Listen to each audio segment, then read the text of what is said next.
Welcome back, everybody. We got week 16 here, double D's. I'm Daryl. And I'm Day.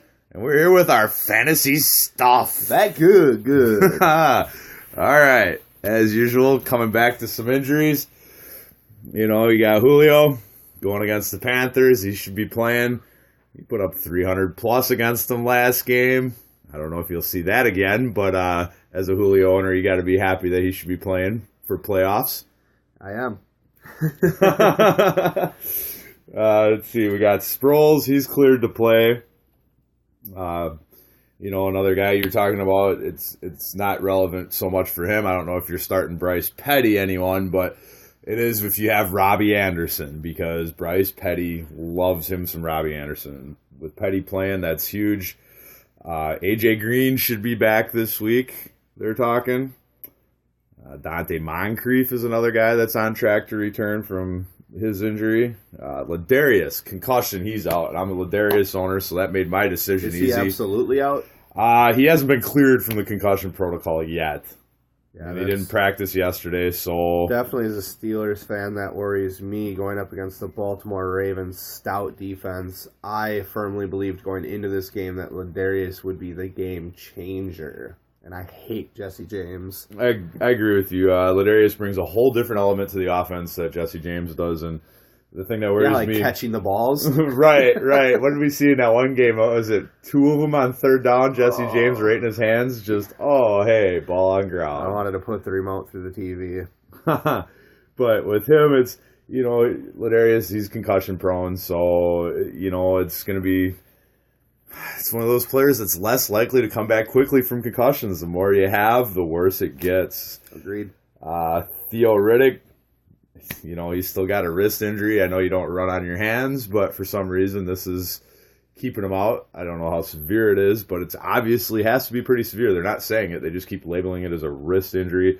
Looking like he's not going to play again. I know last week I was listening to, I believe it was Stefania Bell, and she said, let's say, Zenner or Washington were to have some fluke injury before the game, like tripping down the stairs or something. Theo Riddick did travel with the team. He was cleared to play, but they did not want to play him, so I would look for him to possibly be playing this week. Okay, that makes a little more sense then.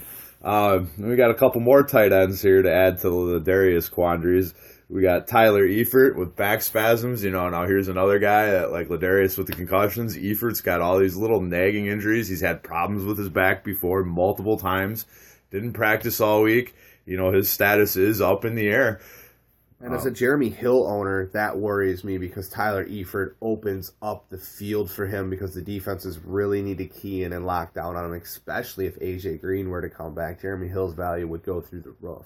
Oh, I agree. I mean, Eifert opens up the middle of the defense versus they can't stack so much against Jeremy Hill, who, Jeremy Hill, he's injured himself. And I just said to you before the podcast, I think I'm more worried about his injury right now than anyone else that we'll mention here today.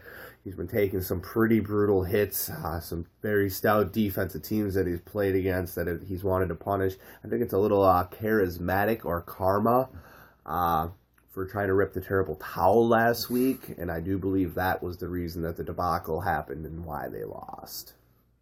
I've heard stranger, Dave, and the curse of the terrible towel.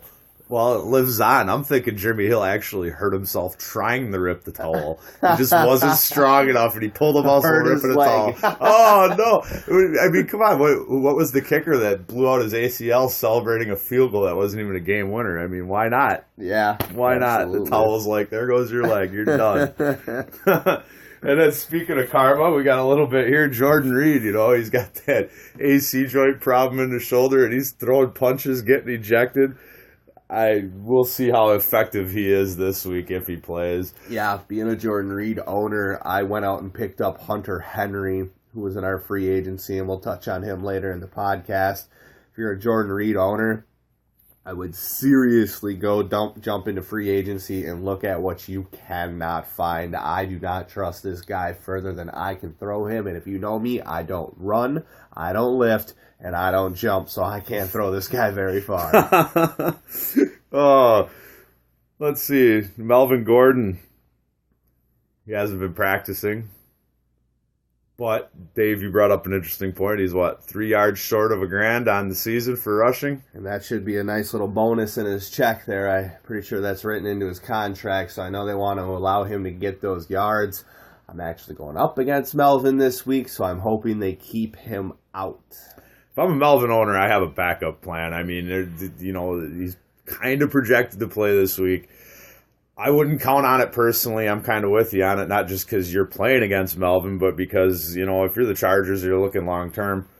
How do you start him and risk injury in a game that ultimately means nothing against the worst team in the league? Well, and especially with another week to allow him to gather his 3 yards that he right. needs. And what we've seen out of Ronnie Hillman last week, I think we've seen enough. He was running hard. He was running fast. He controlled the ball, didn't fumble it like Faro. As Melvin owners, I'm a handcuff whore. I would say go get Ronnie Hillman just to be on the safe side if you don't have better options in your free agency. Yeah, sorry about Faro there, Jeremy. What are you going to do? I guess no worse than leaving Cooks on the bench. Oof. Yeah. Oof. Yeah. Shots fired. Bang, bang! All right, we got some ads. We were talking about them earlier. Dave, you've been talking about them for a couple weeks. Robbie Anderson. Another touchdown last week. Bryce Petty loves the man. Tyler Lockett, especially this week. I think he's got a really good matchup. I think Doug Baldwin gets locked down. Lockett went off for 7 and 130 with a TD. Marquise Lee, I think he only had, one catch? Yeah, he had 6 total points in our league, and it was for the 100-yard kick return. I'm a firm believer in this now, and I've told my league it will be changed next year.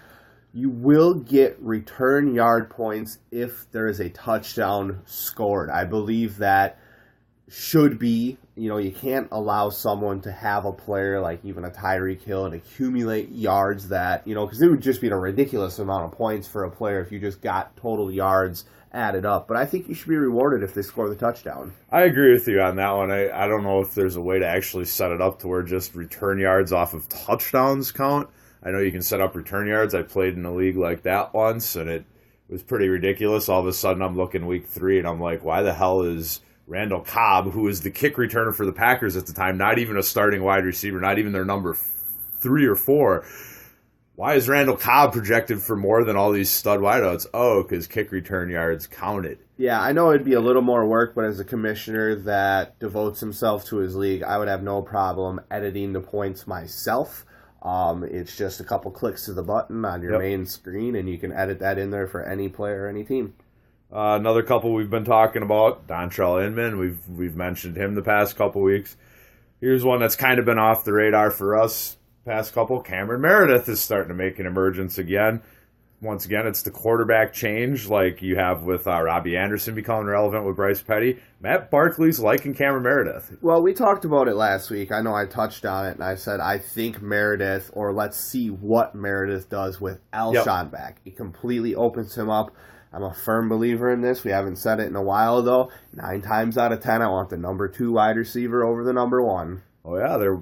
And especially another one this week. They're going to have play Washington, right? And you're going to have Norman covering Alshon. I'm going to assume that the majority of the game, maybe not all of it. And Cameron Meredith had 13 targets last week. So, that's somebody to keep an eye on. Yeah, we watched Washington get torched on Monday night, too. So that'll be interesting to watch. Oh, yeah. Which team's going to show up there?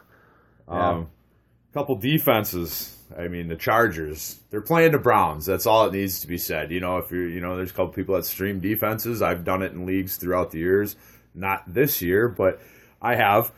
You've streamed a little bit. I went to go look for the Chargers this week, and you had added them up already. So I do know that you've maneuvered a little bit because you are a Kansas City Chiefs defensive holder. That's one of those where I'm still unsure who I'm going to start because Chargers. I almost have to. No, you do. And I mean, they're playing the Browns. Yeah. They're one of the league leaders in takeaways, surprisingly. They're getting pressure at the quarterback. I know it's Simeon at QB, but you still don't want to have to worry about Emmanuel Sanders and Demaryius Thomas doing a little work. Simeon's been surprisingly good lately. I mean, he's put up 300, I think, in his. I got the numbers. We'll get to that when we get to the Denver game. It's actually flabbergasted to see that they were taking. Because I'm like, well, someone in our playoffs doesn't have him because Ashley has Seattle plus Kenny, I think he has. I want to say he has another pretty solid defense. I'll look it up in a minute. And I knew that you had Kansas City, so I'm like, oh, the Chargers should still be out there. Nope, Daryl owns the Chargers. Well, I thought about it, and I'm like, even if I decide not to play him, I don't want anybody else to. I got him in my standard league for the championship. They'll be plugged in with Seattle and Denver. Another one, if somebody pulled a Daryl move and blocked you with the Chargers, pick up Tennessee. They're playing Blake Bortles, the human turnover machine. I mean, they're not known for their D, but... Sorry to cut you off. The only thing that worries me is the last time Tennessee played Jacksonville, I believe it was a Thursday night game, and they were blowing them out of the water, and then they just laid back and let them get all the garbage time points that they wanted. That's my only worry with that game, because I almost went and picked up Tennessee for that reason, but I'm going to hold true and just roll Denver out this week. Yeah, you're not sitting Denver. I mean, not for Tennessee.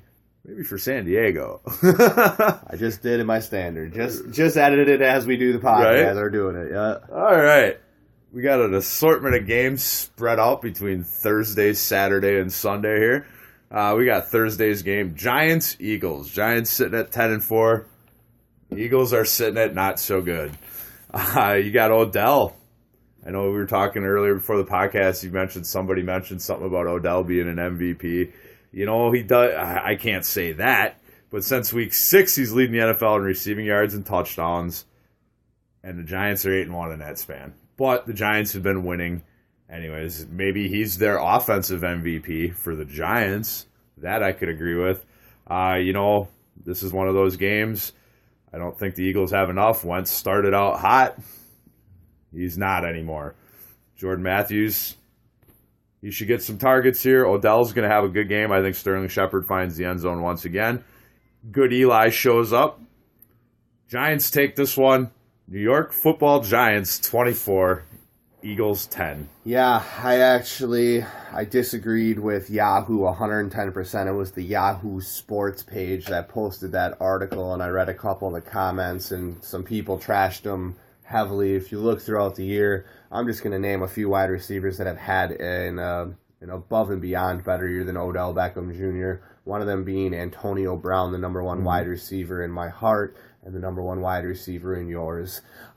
Mike Evans, another player that I would say has had just an above and beyond better year. Julio Jones, with or without these couple weeks out, he's still leading the league in receiving yards, missing the 2 weeks. T.Y. Hilton, that's another guy that is above Odell Beckham Jr. right now. I mean, I completely disagreed with him. I didn't go off as much as other people because I don't hate Odell Beckham Jr. Honestly, I'm pulling for him and my sports bet. You covered a lot here. You said Darren Sproles was coming back. We seen Ryan Matthews find the end zone last week when he was able to be workhorse. Again, we don't know who's going to get the ball here. We don't know what's going to happen. I do know what the end score will be. That'll be the New York Football Giants coming out on top of the Philadelphia Eagles, 21-17. Yes, sir. Ryan Matthews, another one of those great vultures. We got vultured left and right last week. Yeah, you had Turbin, and I had Derrick Henry vulture Murray a couple times. I think Jealousy got me again, too, a little bit. Yeah, he got one on that one, but Shady still got his numbers and was the number one running back for the week. Shady got his. We got Dolphins-Bills. Dolphins at 9-5. They control their own fate as far as the playoffs. They're sitting at the 6th seed. The Bills 7-7. I know they still have a chance to make the playoffs. It's not happening. They're the ultimate 500 team. They're 24-22 over the last 3 years. 7-7 this year. The Buffalo Rex Ryans. We'll see how long Rex lasts there. Matt Moore. I know he had 4 touchdowns last week, but that was against the Jets. Bills D's not much better. Ajayi ran for over 200 last time, but that was in the middle of his hot streak. I think Ajayi has a good game here. I think Jarvis Landry's emerging back into the receiver that he was as a PPR threat. Matt Moore opens up the offense a little bit more than Tannehill. Shady's going to get his. Gillislee, you know what? He's a good flex play again because he's always that vulture risk like we were just talking about. That being said, Bills ain't got enough. Picking against your ex. Miami Dolphins 31. Bills 17. And the biasm comes out to play. I will get real with you here, sir, because I have no equity in this game in fantasy, and I have no equity in my heart in this game. Tyrod Taylor has proved to be the quarterback I thought he was. Give him Sammy Watkins healthy. Give him LaShawn McCoy healthy. They will come out and do work. If it wasn't for the Miami defense last week, it wouldn't have been as stretched in the score as it was. I think they scored 2 defensive touchdowns. Excuse me here. Moore did have a good game. He had 12 out of 18 completions for 236 yards and 4 TDs. 2 of those touchdowns thrown were inside the 5. They were to Deion Sims, the tight end. It was someone that I was actually looking to possibly play over Hunter Henry this week, and Jordan Reed. I had him ranked 15 last week. Someone we mentioned in the podcast last week that we said would be an awesome DFS play. We weren't too sure if you should start him in your leagues. Kenny Stills. 1 reception, 3 targets, 52 yards, and a touchdown. You can't ask for much more than that out of your third target. There was a lot of big plays that got called back for Devontae Parker. He had 2 catches where his foot was out of bounds.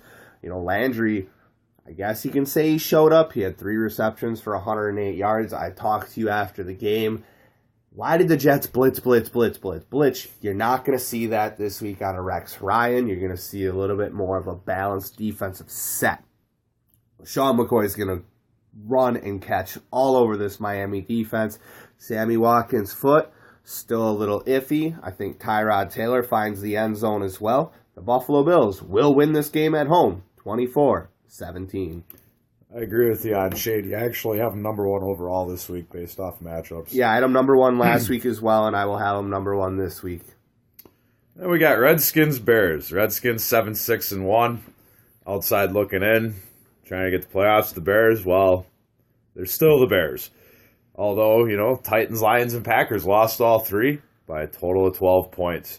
Washington 1-5-1. When Kirk Cousins goes over 300 yards passing. Wouldn't expect that out of this team.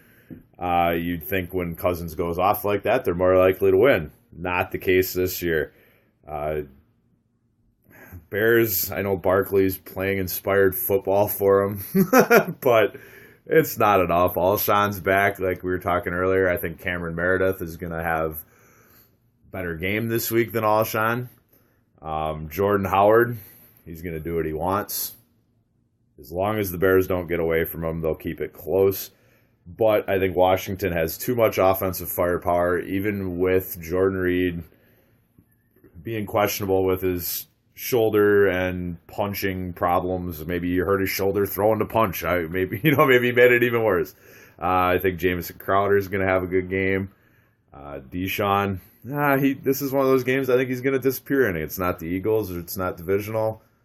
He's not going to show up, I don't think.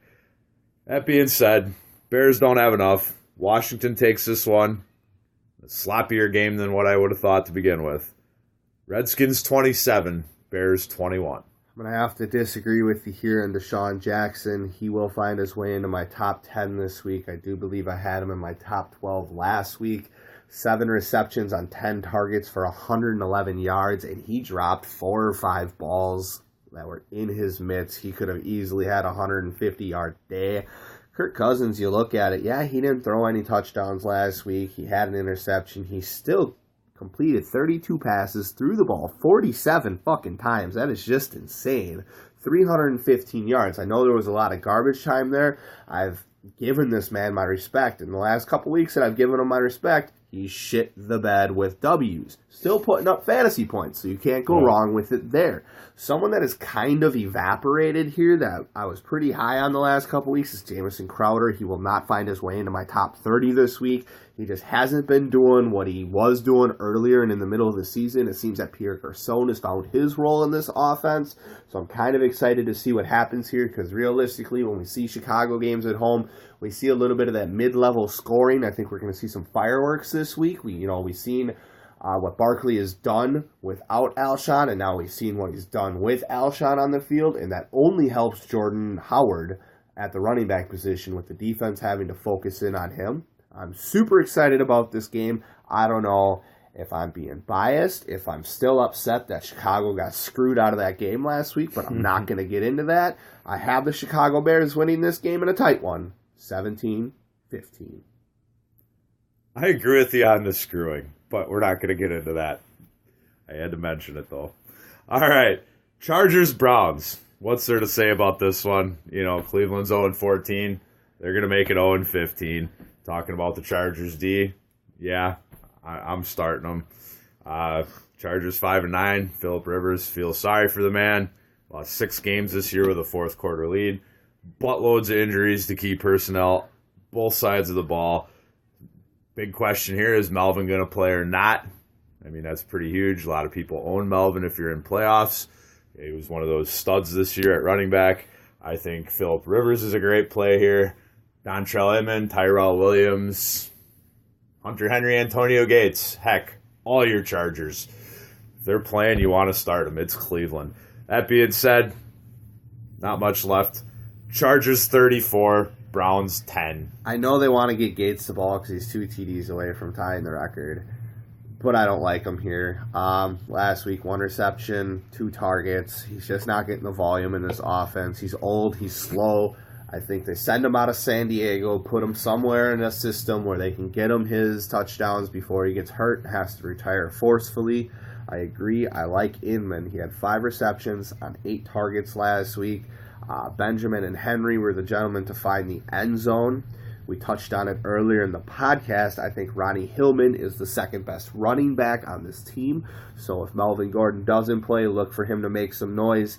He only had 7 rushing attempts and accumulated 34 yards, averaging 4.9 a carry, and had a long of 17, where Farrell had 15 rushing attempts, which is double plus, 39 yards, and only averaging 2.6 on average with a long of 6. I'm completely worried about this game because I am going up against Phillip Rivers. I think he's going to have a monster of a game. I'm just kind of wondering which one of these wide receivers are going to get locked down by Hayden, because one of them are going to get locked down, so be worried. I think I favor Inman this week over Williams and Benjamin. I think Williams is the guy that will get locked down by Hayden. He is a big target, so I get it if you can't bring him off your starting unit. I'm looking at this game, and I don't like anyone from Cleveland. Not a single fucking player. They are horseshit. I can't be biased. I want to have Cleveland winning 100-0, so I move on to the championship, but I can't. I am a realist, and the San Diego Chargers will win 35-13. Pretty close. Vikings-Packers. Wow, AP on the year, 37 carries, 72 yards. That's less than 2 yards a carry, but how much of that in the first 2 games was rust from not having a preseason? He typically starts out slow, and how much was the last game was rust from not playing due to injury? How much of it's him getting old? How much of it is just the fact that nobody on Minnesota has been able to run the ball all damn year? Is it AP? Well, I don't know. Their offensive line might be a big part of the problem. And then you got the Packers. Rodgers he's been hot lately. I hate to say it. He's got a flair for the dramatic the last 2 years. 4 for 6 passing on attempts 40 yards or longer in the last 2 minutes of games. The NFL as a whole in that time period is 2 for 39. I mean, the guy pulls stuff out of his ass last minute. I'll give him that. Their defense for the Packers, I think they still rely too much on takeaways. I mean, they're great when they happen, but you can't rely on that game in and game out to win you games.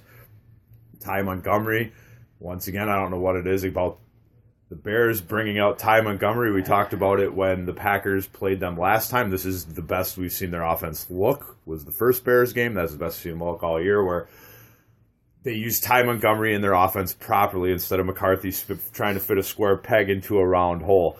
If Kylie, you wore all your Vikings stuff with your pajama pants and the sweatshirt and the jersey to all the school today, that ain't even going to be enough, hon. I'm sorry. Rodgers is too hot. You got Jordy finding the end zone. Green Bay takes this one 17, Minnesota 13. Yeah, Devontae Adams had 2 big drops in the end zone last week that could have blew that game wide open. We've seen it all year from him. He's hot and then he's cold. He's yes and then he's no. He's in and then he's out. He's up and then he's down. Sometimes he's wrong when it's right, and, well, he's black and I'm white.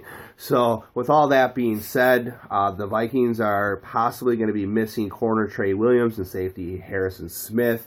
If that's going to hold true, the Packers are going to have a big day. We've seen the Packers do what we've told them to do all year, run Ty Montgomery out of the backfield, have your wide receivers out there, don't even mess around with any other running back workhorse, and he had himself a day. Yep. I mean, it was insane to watch for fantasy. I'm playing Devontae this week. You touched on Jordy. I don't have a lot to say. I wish Minnesota would win this game, but the only thing they could ride on all year was their defense. It's the reason why they beat the Packers earlier in the season, and it's the reason why they're going to lose this week. Green Bay wins this game at home in Lambeau, 28-12. We got Jets versus the New England Hoodies. You know, I'm a hood check. the Jets have lost by 20-plus 4 times in a row. Or not 4 times in a row, but 4 times this year. I think this game makes it their 5th time. New England's only given up 16.5 points per game, number 1 in the league. They're averaging 117 rushing yards a game, 7th in the league. I think Brady's going to do what he wants until the score gets too high, and then I think they ride out LeGarrette Blount. The only one I like off the Jets, I guess I like Bilal Powell, but I think Belichick's going to be smart enough to realize that he's going to be their most efficient weapon, and Belichick likes to shut down the other team's best player. Robbie Anderson. Other than that, not much to be said. New England takes this one. Patriots 38, Jets 14. New England 25, Jets 13. Next, please. Yep. That's about it. Not much there. Not much there. Falcons Panthers. All right, divisional game. Julio back. They put up 40-plus each game without Julio playing. What are they going to do with Julio? He had over 300 yards last time they played. Cam's 20-5 career-wise in December, January regular season games. I don't think they have enough. Cam's Dr. Seuss hat from last week. I think he's going to have to find something a little better for this week because that's the only spectacle that's worth seeing in Carolina.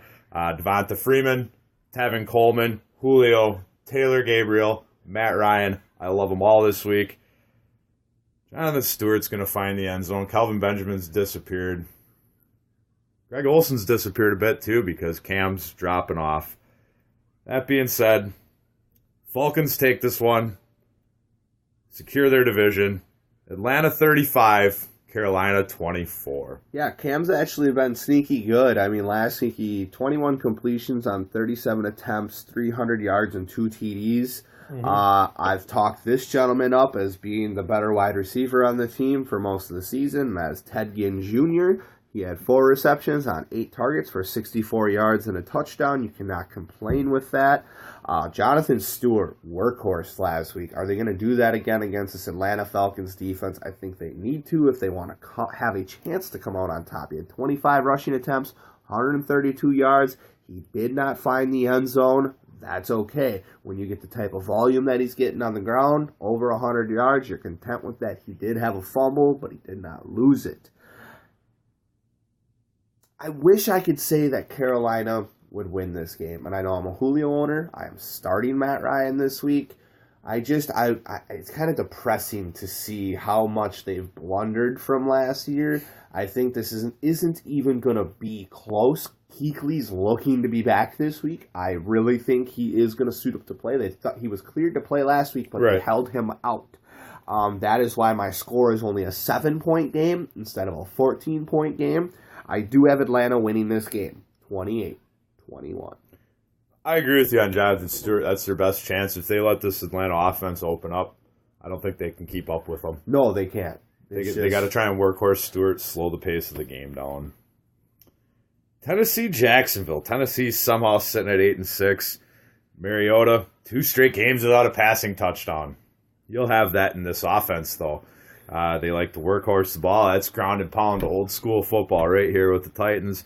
Jacksonville Jaguars. Gus Bradley getting fired. I think he took a lot of the heat off of Bortles. I don't think it's all Bradley's fault. He's made this defense a lot better. He's improved it. PR move.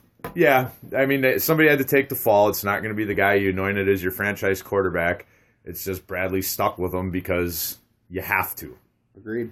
That being said, not much here. DeMarco. Derrick Henry, probably going to vulture him again because I don't think there's enough carries to go around in this game. Jacksonville's got a pretty solid pass defense. We talked about Jalen Ramsey in the past. I think Delaney's going to have a good game this week. I think Mariota, he should find the end zone. I'm not going to guarantee a passing touchdown, but I think he finds the end zone. DeMarco gets his. He usually does. Derrick Henry's a sneaky flex. Jacksonville, the only guy I like is one of your favorites, and that's Marquise Lee. The rest of them, the rest of them are lumped in there with the Browns. That being said, your Tennessee Titans take this one, 28-14. Yeah, I honestly think there is enough ball to be handed off here, I guess you could say. Last week, DeMarco had 18 rushing attempts when Derrick Henry had 9. They both about touched the ball double-digit there. I seen DeMarco Murray get upset that he got pulled out after completing the catch on 4th and 5 late in the fourth quarter, catching the ball down to the 1-yard line. He instantly got pulled out. They brought Henry in. Henry vultured him for his second touchdown of the game. He did not throw a bitch fit tantrum like Mark Ingram did when he got vultured on his second touchdown by Tim Hightower. Now, I get that you're upset. I get that you want that ball because you worked it all the way down there. But it's something that you don't do on the sideline during the game when you damn well know there's cameras surrounding everything. You take it back to the clubhouse. You talk about it there with your coach. You let him know behind closed doors. Keep it out of the media's eyes. Keep it out of the fans' eyes. You're getting paid millions of dollars whether you get in that end zone or not. So untuck that cock of yours there and just play the game, Mark Ingram. I'm sorry. It's just something that I hate to see. And I just read an article the other day in the NBA. Who do you think is the most whiniest player in the NBA? And I'm like, there's some players who cry in the NBA. I get it. But every time I watch an NFL game, there is someone on the sideline throwing a tantrum.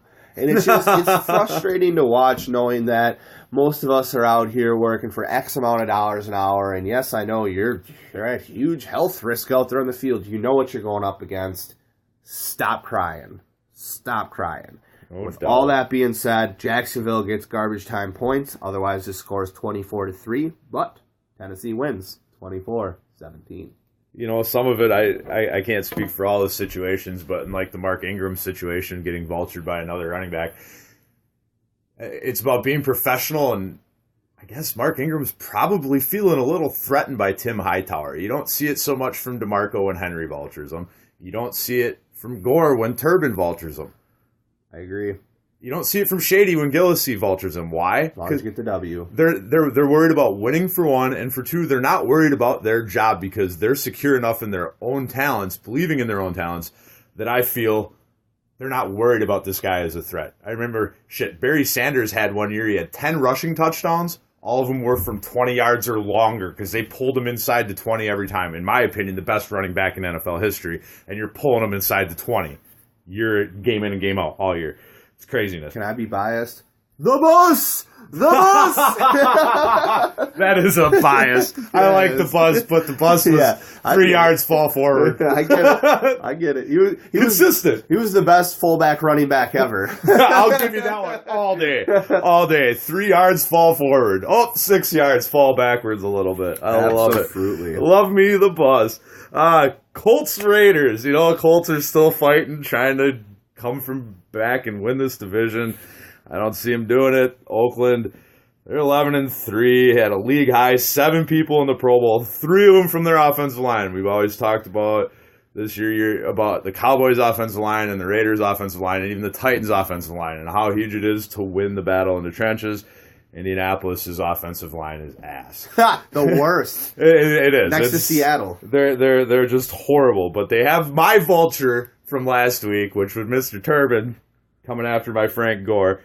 It is what it is. Oakland, Cooper's shoulder. He's the one guy I was talking to Dave. I struggle with ranking him all year because he's one of those guys that has so much upside. Healthy, slightly injured, whatever. He's got so much upside. How do you not rank him high?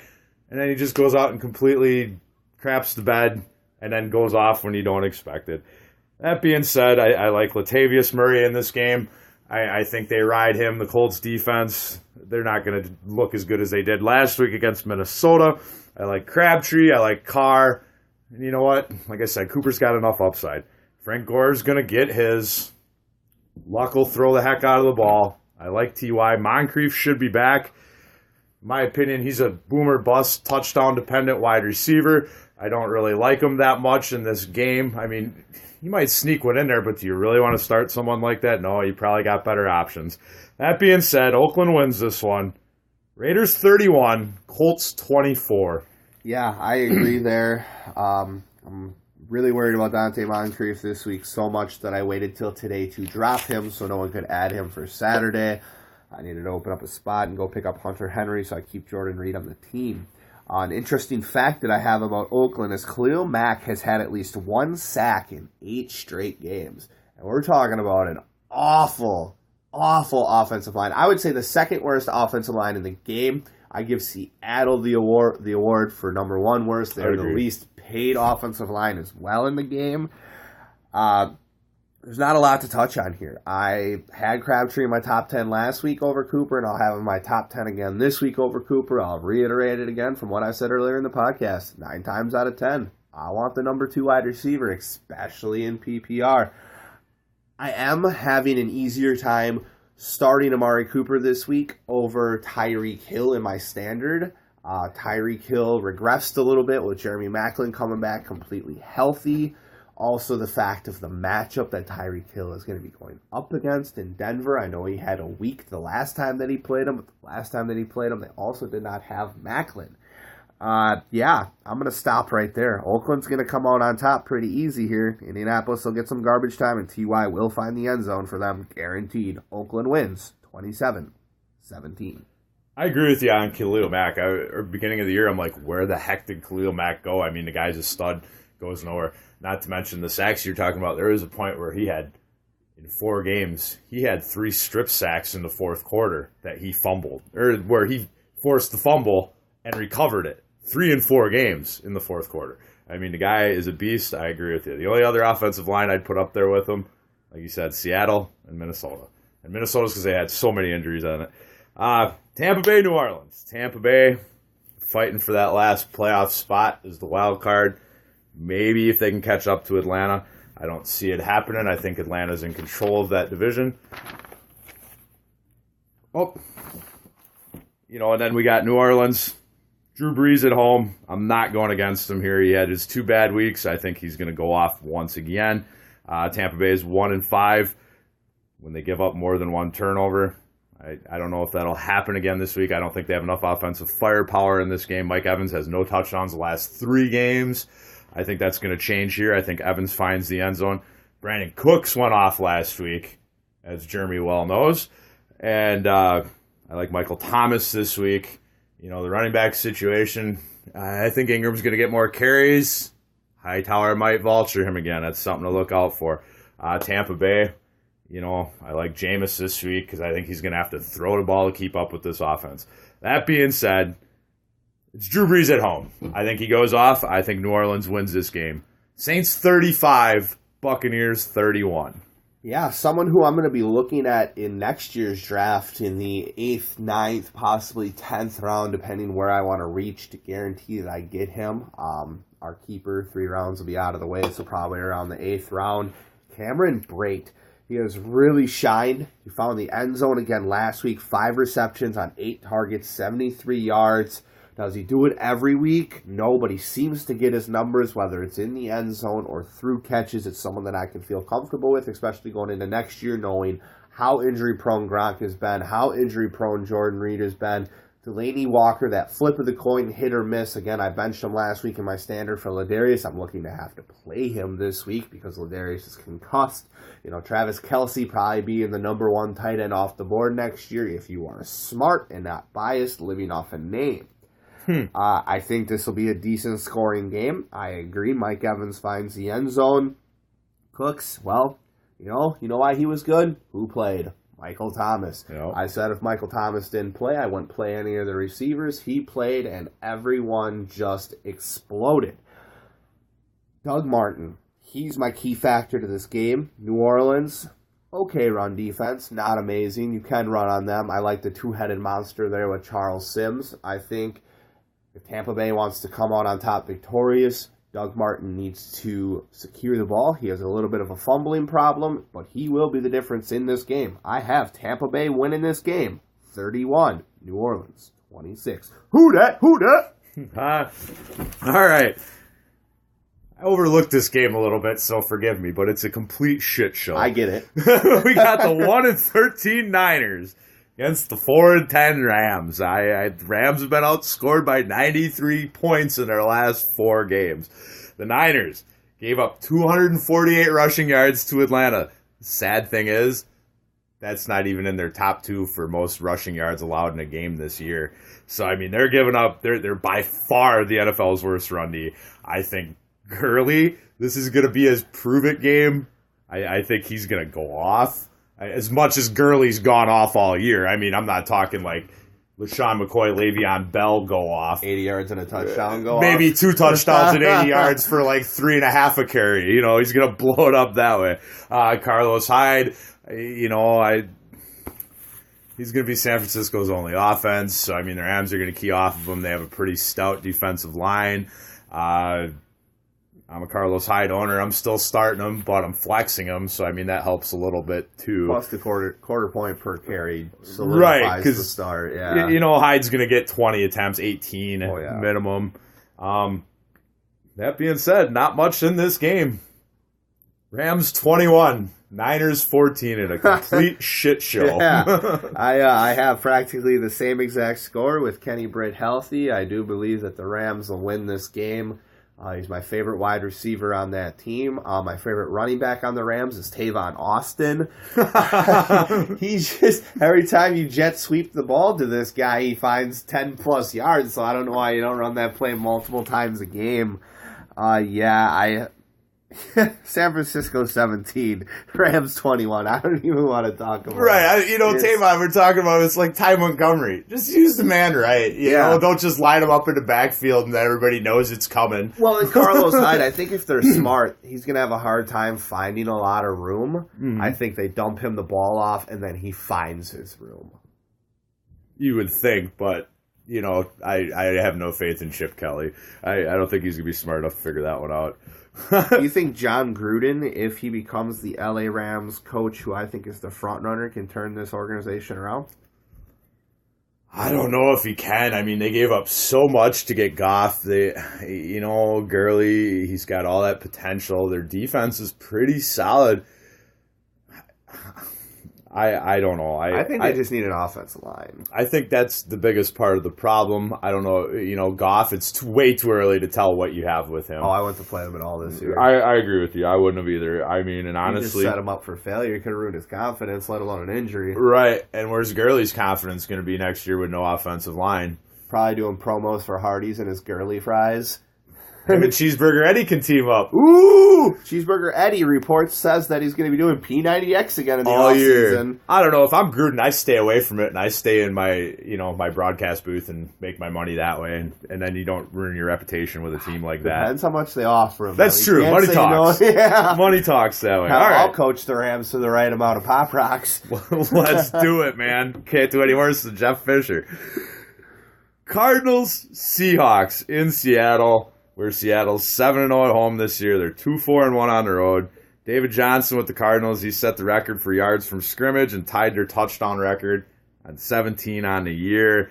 Larry Fitzgerald, I think Richard Sherman shuts him down. I think David Johnson's going to be their only offense. Player you were talking about coming back, Michael Bennett. I think that's key for Seattle's defense. I kind of like Russell in this game. I like Tyler Lockett over Doug Baldwin. He kind of showed what he's capable of last week. I think Patrick Peterson shuts down Baldwin, opening up Tyler Lockett. I don't like Rawls too much.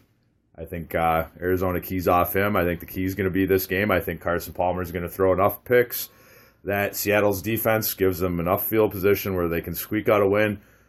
Seahawks take this one. Seattle 20, Arizona 17. Yeah, we're not far off on this score either. Someone you didn't mention, and I agree that Doug Baldwin gets locked down, and this is why this gentleman gained some value this week. So look at him in DFS play. Jermaine Kearse, another receiver that will have the weaker defender on him.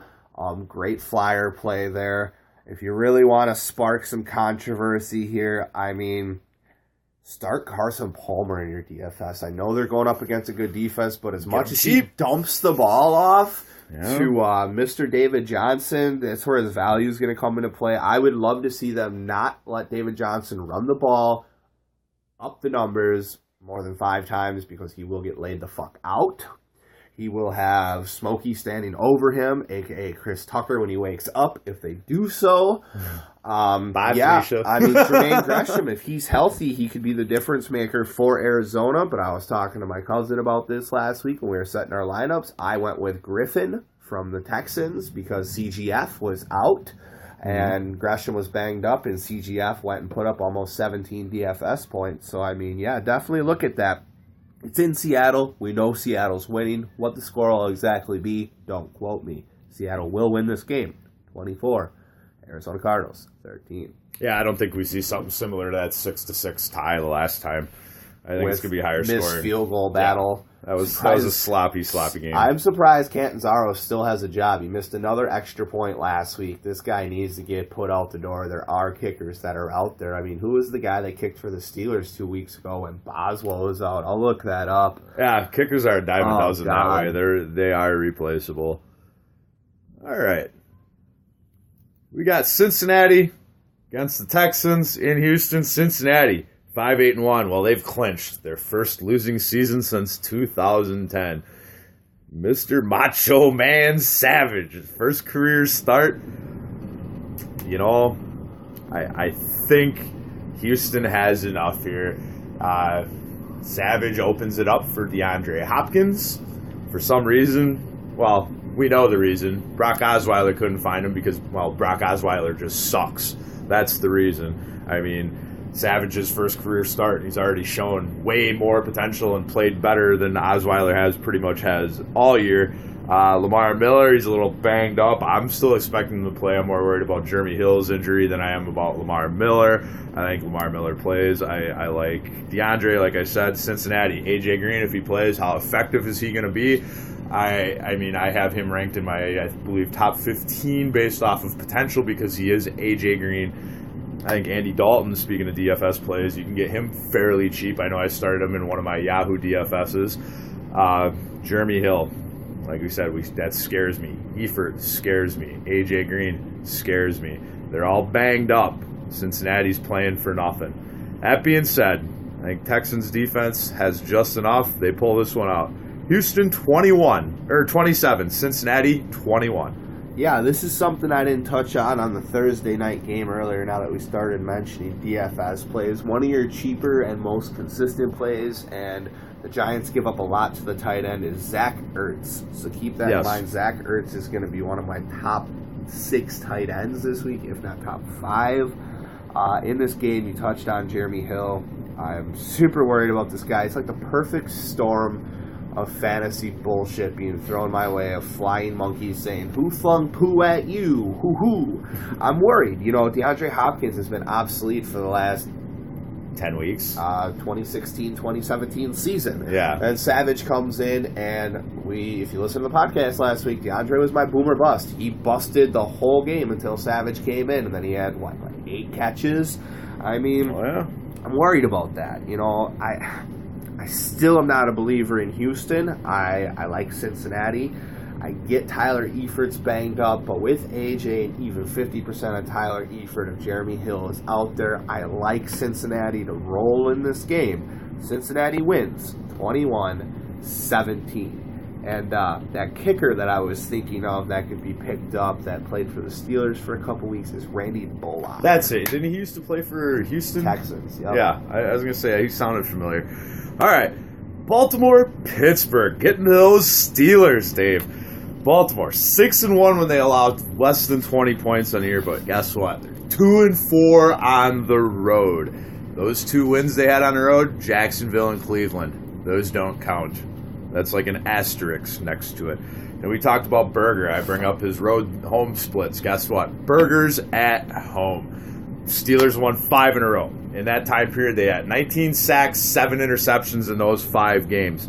Flacco, his road splits, 5 touchdowns, 7 picks on the road this year in 6 games. Not very impressive. That being said, I got Berger number 1 as my number 1 QB. I have AB as my number 1 wide receiver. I have Le'Veon in my top 5 just because Baltimore does have that tough run defense. Ladarius Green, we mentioned him watching out with the concussion protocol. I don't think he clears it in time myself. That's yet to be determined, though. Baltimore, is it Dixon? Is it West? Don't know. The only person I like off Baltimore is Steve Smith, because these are the types of games that Steve Smith has a tendency to ball out for. He just shows up in these types of games. It's a huge divisional game. That being said, Baltimore doesn't have enough.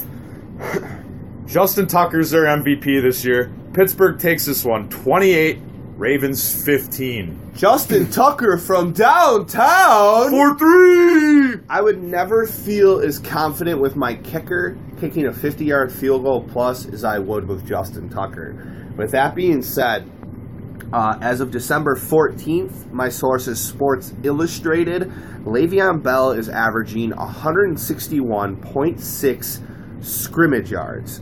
He has a Steelers record with 200. He had a Steelers record with 236 rushing yards, adding 62 reception yards 2 weeks ago.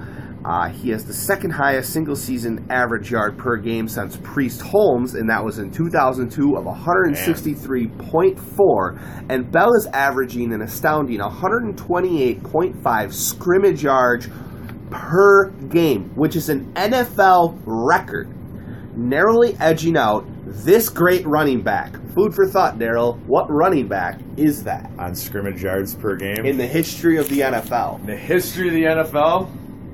Man. I'll give you a couple guesses, so throw one out there, because it's a tough one. Is it the Juice? No, sir, but that is a good guess. One more. It's not a common... It's not OJ. No. Scrimmage yards per game? Scrimmage yards per game. Wow. And it is a narrow mark. Bell has 128.5 per game. Dickerson? No, it is Jim Brown. I didn't think he had enough. That was the thought I had. I mean, it's astounding to think of how many games this guy has missed, and he is still the league leader. Shut the fuck up about Ezekiel Elliott already, okay? And Bell isn't even my number one this year. It's David Johnson. Yep. Both on my team. Oh my god, I want to come in my pants about that for the future. It is a keeper league. Also, Antonio Brown, former 6th-round pick, just broke Marvin Harris's 14-year-old record for most receptions over a 4-year span. It started in 2013 and was broken against division rival Cincinnati Bengals last Saturday afternoon. AB caught his 470th catch, and I applaud you. Yes, sir. With all that being said, we know what's going to go down here. Steeler City, Terrible Towel Nation. I would love to see Terrence West or Dixon try to tear up a terrible towel so the same shit can happen to them. I will have them both in my top 30 because Pittsburgh's defense does like to give some love up to the run game. With all that being said, I have Pittsburgh winning this game, showing some love to the Baltimore Ravens. Pittsburgh 24, Baltimore 17. Nice. Denver, Kansas City. It's like Minnesota. Minnesota started out 5-0, fell apart. Denver, they didn't fall apart as bad, but they still started 4-0, and they're sitting at 8-6. We both want Denver to lose this week, being a Dolphins fan and a Steelers It gives fan. the Steelers a little leeway if they do drop one somewhere. It's in Arrowhead, Kansas City, and in 3 of their 4 losses, they gave up less than 19 points. So if Kansas City's offense can show up, they can take this game. The problem is Denver still has the number 1 pass D. Trevor Siemian, he kind of flies under the radar. His last 6 starts, he's averaging 300 yards passing a game. Kansas City's D has had a defensive or special teams touchdown in 4 of their last 5 games. If they win, they clinch playoffs. Being said, it's Arrowhead. I kind of like KC's D in this one. I'm still starting the Chargers D myself. Spencer Ware, he can run on Denver. Spencer Ware, he could get vultured too. Chark-Hendrick has a tendency to show up for 2 carries, 1 yard, and a touchdown. Kelsey, he's my number 1 tight end this week. Like you said, if you're not biased and going off name recognition, he's probably going to be the number 1 tight end off the board unless you fall for that Reed Gronk problems. Denver, I don't like their backfield. It's a big question mark, Emmanuel and DT. Both have some potential here. You can't stop both of them. Like I said, Siemian likes to throw the ball. That being said, Denver's D isn't enough to carry him. Siemian's not quite there yet. Chiefs take this one in Arrowhead. Kansas City 24, Broncos 17. Wow, we have the same exact score. I wish I could tell you fantasy owners that went and got Tyreek Hill to be happy again with Macklin back. He loses targets. Last time they played Denver, he had 9 receptions on 10 targets for 52 yards and a touchdown. He also had a rush for 3 yards and a touchdown. It worries me. I don't know how they're going to use him. I personally, in my standard league, I've had no problem starting this gentleman most of the time this year, but I am benching him against a defense that gives up a lot. That is Spencer Ware. 17 rushes last time, 64 yards. He also added 2 catches for 2 yards. It's not enough in standard. You need to find the end zone. And I have DeMarco, I have Latavius, and I'm actually going to play 3 wide receivers this week, which I'm heavily against, and I'm benching Rawls, I'm benching Ware. I'm going to roll out Devontae Adams. I'm going to roll out Amari Cooper. It's just, with the 2 key injuries to Minnesota, Devontae Adams became my clear-cut, guaranteed plug-in. There's not enough defense there to stop everyone they have on Green Bay. And we all know who Mr. Consistency is, and that's Jordy Nelson. Yep. I have Kansas City winning 24, Denver 17. And this is another one that breaks my heart because I said it a couple weeks ago. I can see it. A-Rod said they're going to win out. They're going to make the playoffs. And I just, being a non-Packers fan, this just breaks my heart because I know it's going to happen in this game too. Fuck A-Rod. I know. Detroit, they're 9-5. They're still a game up on the Packers. I think that changes this week. Dallas is 12-2. It's a shame the Giants beat them last week. I know your sports bet aside, if the Dallas wins last week, they're resting players this game because it doesn't matter and Detroit wins. Double-edged sword. Not the case. What are you going to do, right? Dallas, 80.9 yards rushing per game given up. Number 1. Never would have thought I'd say that. I think it's because teams can throw on him. Stafford's finger, I think it's affecting him a little more than he lets on. He's trying to be tough and play through it. Detroit's run game's non-existent without Theo. Dwayne Washington, Zenner, you don't know which one's going to get it. I kind of like Ebron this game. I like Golden Tate. He's starting to show up. Stafford's going to have to wing it because they can't nothing else. Dallas, that being said, their offensive line and Zeke's going to be enough. Dak finds Dez. The end zone. America's team takes this one. Dallas 30. Detroit 21. Fuck Dak. And fuck Zeke. I'm with you. For real. I mean, okay, and I get it. I don't think I'm as upset as Odell Beckham Jr. and Le'Veon Bell about Zeke's fine being stricken. Here's why. The NFL cannot fine him for jumping into this prop because it is the Salvation Army pot. And Zeke did the smartest thing he could. He said he was going to match his fine with a donation to the Salvation Army. How are you going to fine this guy for doing that? With that being said, we are going to go online, look for a petition, and try to get the Lambeau Leap stricken from the grandfathered rule. I do not believe that you should be able to use the stands as a prop, the fans as a prop, and it is pre-planned because in Lambeau, you know when you score, you're going to go jump in the stands. Personally, if I was an away fan, I would take 2 beers and I would pour them all over the Packers players. They jump into the stands and teach them a lesson. I completely picked an upset in this game. It is 110% biased. I do believe that Theo Reddick will be back, and he will be the reason that my bias prediction comes true. Each time that I have made my upset pick to go against Dallas, the team that I have picked to win, New York Giants, has beaten them. Last week, something interesting, though, in standard. Jason Witten had 10 receptions and didn't score, or maybe just on the head, 3 standard points. When you get 10 catches, you need to get more than 3 standard points. I don't know what has happened in this offense. If anyone should be upset with Dak at quarterback, it should be Jason Witten, but he is a professional through and through. He doesn't cry like a little bitch like Dez when he doesn't get the ball. With all that being said, my bias score, Detroit wins 24, Dallas 21. You know, I really think Jerry Jones was talking about it. Hey, you'll know it when you see it with the quarterback controversy. I think if Dak shits the bed here and they lose, there's going to be a lot of questions as to whether Romo should start. I've said it for weeks. I think Dak is their future there. I think Romo's the better passer at this point. I don't know what he didn't see last week out of that. They didn't have a great game. No, they didn't. Tampa could have easily won that game. I don't want to say a couple calls didn't go Tampa's way because in every game we can say that. But, well, we'll see come playoff times when they're bounced first round. Yep, because they don't have anybody that can read a D. And that Or second round, because they should have. Right, They should get the bye. We were talking to the Lambeau Elite thing. We looked it up. When they were grandfathered, they also grandfathered the dunking on the goalposts. And they rescinded that when Jimmy Graham went and dunked one and bent the goalpost and it delayed the game.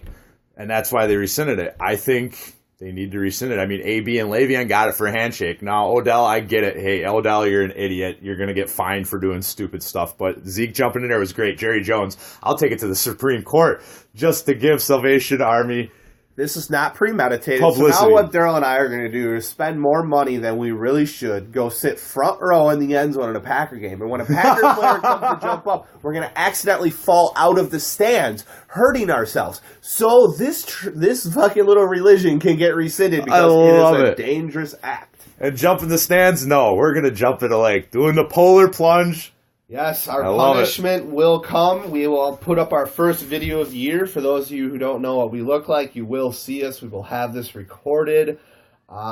It's not just for a punishment. It is for a very good cause. We love boobies, and breast cancer is a hell of a thing. We are going to go there. We're going to donate our time, donate our money. There's a lot of great raffles. If you're in the Wisconsin area, 920, look up the Red Fox New Year's Day Polar Plunge. Come on out. Show your support. Now, getting a Belichick or bust. Talked about him in that Seattle game. Tyler Lockett. I think Patrick Peterson shuts down Baldwin. Look for Lockett to have a big game. Todd Gurley. Put it in the pocket, Mr. Lockett.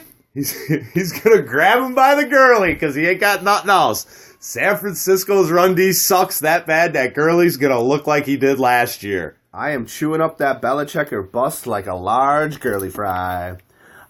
We touched on this guy earlier in the game. We are just fucking worried about him, and I'm going to go with another big-name wide receiver, Amari Cooper. Yes. He is my number one Belichick or bust. Number two, he's hot and he's cold. Mr. Davante Adams is my number two Belichick or bust. Well, everyone, good luck in your fantasy playoffs. Make sure you Belichick yourself. In the mirror. In the mirror. Gryffindor!